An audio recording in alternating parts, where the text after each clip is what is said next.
Անհոր և որդվով և ոգույն սրբով ամեն։ Զգուշ եղեք ձեր անձերի համար։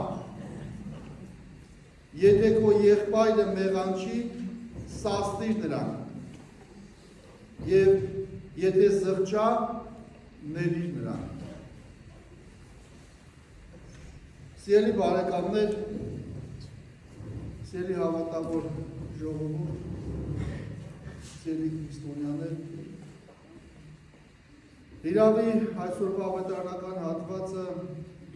քրիստոնեական կարևոր խոսույթի մասին է մեզ հիշեցնում, այն կարևոր առանցքի մասին, որ կյանքում մեզ հաճախ հանդիպում է ներելու թե չներելու,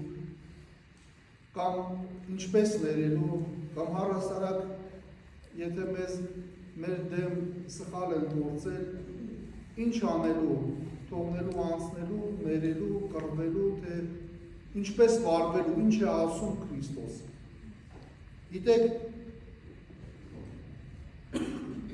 կարծում եմ հաճախ մենք չենք մտածում այն մասին, թե զգուշ լինենք, ուշադիր լինենք, ոչ թե ուրիշների նկատմամբ, այլ ինքներս մեր նկատմամբ, որովհետև Հիսուսը այսօր հենց ասում է ձեր անձերի նկատմամբ ուշադիր եղեք, զգուշ եղեք, որովհետև սովորաբար մենք ուշադիր ենք ավելի շատ մեր դիմացինի նկատմամբ։ Մենք տեսնում ենք դիմացինի սխալները, տեսնում ենք նրանց վատ արարքները հատկապես, հիշում ենք դրանք, վրդովում ենք, դատում ենք, քննադատում ենք, անդադար հիշում ենք նրանց կատարած քայլերը և մեզ ուղեկցում են, բայց այսօր այս խոսքի միջոցով Հիսուս կարծես շրջում է և կարծես ասում է մի հատ հայրու դիմաց կանգնիր և քեզ նայիր, քո անձին նայիր, որովհետև զգուշ եղեք ձեր նկատմամբ, որովհետև եթե քո եղբայրը մեղանչի, ասում է հանդիմանիր նրան, և եթե զղջա, ներիր իրեն։ Գիտեք, շատ կարճ խոսք է սա, բայց մեծ բովանդակություն ունի իր մեջ։ Հիսուս այստեղ քրիստոնեական 3 կարևոր հենասյուն է դնում, որոնց շուրջ կարելի է կառուցել կյանք, ասում է զգոնություն, ճշմարտություն և ներում, որոնք պետք է փոխկապակցված լինեն մեկը մյուսի հետ։ Եվ ասում է զգուշ եղեք ձեր նկատմամբ, այդ հոգևոր զգուշությունն է մեզ հրավիրում, որ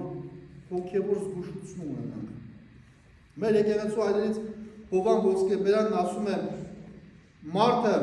որ չի հսկում իր սրտի վրա, որքան էլ ճշմարտություն խոսի, վնաս է պատճառում թե իրեն, թե ուրիշներին։ Հիսուս գիտի, որ ամենամեծ վտանգը ոչ թե դրսից կարող է գալ մարդուն, այլ ներսից, երբ մարդու լեզուն զսպված չէ, երբ սիրտը վիրավոր է կամ ունի չմաքրված հիշողություն, հիշաչար է դարձել։ Մեր այրերից Սուրբ Եփրեմ ասորին ասում է այս մասին, զգոնությունը հոգու աչքն է, և այն երբ փակվում է, մարդը մոլորվում է նույնիսկ բարի մտադրության մեջ։ Նախքան եղբոր սխալը տեսնելը, նախ պետք է տեսնել քո սիրտը։ Չկա այնտեղ բարկություն, վրեժ։ Եթե քո եղբայրը մեղանչել է, ասում է Հիսուս հանդիմանի նրան, սիրո և ճշմարտության մեջ։ Տեսեք, Հիսուս չի ասում լռի, չի ասում անտեսիր սխալը, անտեսիր մեղքը, աչք փակիր, անցիր, չի ասում արդարացու այդ քայլը, այլ ասում է հանդիմանիր։ Տեսեք, Գրիգոր Նարեկացին ասում է, սերը, որ լռում է մեղքի առաջ, դառնում է անտարբերություն, ոչ թե ողորմություն։ Քրիստոնեական հանդիմանությունը չի ծնվում բարկությունից, չի գալիս գերազանցելու ցանկությունից, այլ փրկելու ցավից է բխում, սրտացավությունից։ Հայրերի Սուրբ Բարձր Մեծն ասում է, ոչ հանդիմանողը մեղսակից է մեղքին, իսկ դաժան հանդիմանողը հպարտությանն է մեղսակից։ Այսինքն, երբ հանդիմանում ենք, այն չլինի հրապարակային, չլինի նվաստացնող, չլինի վիրավորող, այլ ինչպես որ բժիշկը կարող է վերքը բուժել, եւ այդ վերքը բուժելու ընթացքում, այո, բուժվողը ցավ զգում է, բայց ոչ այսպես ցավ, որ կորսյան կմատնի, կկործանի, այլ ցավ, որ վերջում անցնելու է, ստիանալու է եւ մարդը ապակինվելու է։ Եվ Հիսուս ասում է, եթե զղջա իր կատարածի համար, ապա ներիր նրան։ Սա ամենադժվար, բայց եւ ամենակարևոր հատվածն է, եթե կարողանում ենք ներել։ Գիտեք ինչն է հետաքրքիր, որ հանդիմանելու մեջ շատ լավ ենք, բայց ներելու մեջ չէ։ Չենք կարողանում ներել հաճախ։ Սուրբ Հովհան Ոսկեբերն ասում է, ներումը մեծ նվեր է, ոչ թե նրան ներում ես, այլ քեզ, որովհետև դրա միջոցով քո հոգին ազատվում է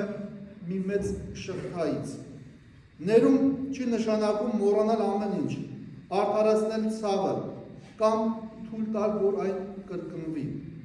Ներում նշանակում է այդ մեղքը չպահել քո մեջ։ Գիտեք, մի առակ կա, ասում է, շատ լավ առակ է սա, ասում է, երկու վանականներ վանքից դուրս են գալիս ամեն շաբաթ մոտակա գյուղերը քարոզության գնում եւ ճանապարհը, որ գետակի մոտով էր անցնում, գարանը վարարած էր լինում եւ այդ կամուրջը գետակի վրայից սրբած տարած էր լինում, այսպես քանդվում է եւ հասնում են այդ գետակին, տեսնում են մի երիտասարդ աղջիկ չի կարողանում անցնել գետակը եւ այս վանականներից մեկը գրկում է այդ աղջկան, անցկացնում է գետի մյուս կողմը ու շարունակում են ճանապարհը։ Երբ հասնում են վանք, այն մյուս վանականը գալիս է եղբոր մոտ, ասում, գիտես, դու այսօր մեծ մեղք գործեցիր։ Ասում, ինչ եմ արել։ Ասում է, մեզ թույլատրված չէ, նույնիսկ կանանց հետ խոսել։ Դու այսօր այն կնոջը հերիք չի խոսեցիր, մի հատ էլ գրկեցիր, հպվեցիր նրա մարմնին եւ անցկացրեցիր գետը, քո գիրկն առած։ Այս մյուս վանականն ասում է, գիտես եղբայր, ես այդ կնոջը օգնեցի, անցկացրեցի գետը, բայց թողեցի գետի մյուս կողմում, իսկ դու ամբողջ օրը այդ կնոջը հետ է գրկած, ամբողջ օրը մամես տվել եւ հիմա էլ բերը հաստրել ես վանք։ Այո, սերներ, մենք հաճախ մեր հետ պատահած գործողությունները պետք է թողնենք, կարողանանք թողնել այնտեղ, որտեղ որ պատահել է մեզ եւ գնանք, այսինքն գետի մյուս կողմում թողնենք։ Ոչ թե ողջ կյանքներս ամբողջ օրվա ընթացքում այն շալակած հետներս ման տանք, որովհետև հենց սա է մեզ փայփայում, խլում մեր խաղաղությունը, մեր հանգստությունը, մեր մտքերը, որովհետև մեղքը մենք այսպես պինդը գրկած, կամ եթե մեր եղբայրը մեր դեմ սխալվել է, նույնիսկ ներում է խնդրել, մենք ներել ենք, բայց այսպես հիշարժալությամբ ամեն օր պատտասնում ենք մեր հետ։ Աստված սա չի ուզում մեզ, Աստված ուզում է, որ մենք թողնենք ուղղակի, կարողանանք, եթե հատկապես զղջում ենք խնդրել, կարողանանք այն չպահել մեր սրտում։ բաց թողնել։ Հայրերին ասում են, որ ով ներում է, նա նմանվում է Աստծուն, որովհետև Աստծո զորությունը առավել երևում է ներելու մեջ, ոչ թե պատժելու։ Երբ ներում ես, դու հաղթում ես ոչ թե եղբորը, այլ հաղթում ես չարին, որ ցանկանում է քեզ կործանել։ Կարևոր է, որ մենք կարողանանք այս խոսքերը գործնականում կիրառենք մեր կյանքում։ Եվ հիշենք, որ ամեն օր զգույշ պետք է լինենք։ Զգույշ լինենք մեր ներաշխարհի նկատմամբ։ Երկրորդ կարողանանք տեսնել մեղքը, խոսել ճշմարտության մեջ սիրով եւ ոչ թե լռությամբ կամ խստությամբ եւ կարողանանք իսկապես տեսնել զղջումը, տեսնել, հասկանալ, կարեկցել եւ չհետաձգել ներումը եւ այն չդարձնել մեր հոգու բեռը։ Սիրելիներ, այսօրվա այս ավետարանական հատվածը մեզ սովորեցնում է, որ քրիստոնյան ոչ դատավոր է, ոչ լուր դիտող, այլ զգոն պահապան իր սրտին եւ իր եղբոր հոգում։ Ուրեմն փորձենք զգույշ լինել ճշմարտության մեջ, սիրո մեջ եւ առավել եւս ներելու մեջ, որովհետեւ այնտեղ, որտեղ կա ներում, այնտեղ գործում է Աստծո շնորհները։ Իր շնորհը, սերը եւ խաղաղությունը մեզ հետ ունի այժմ եւ միշտ, ուրեմն Ամեն։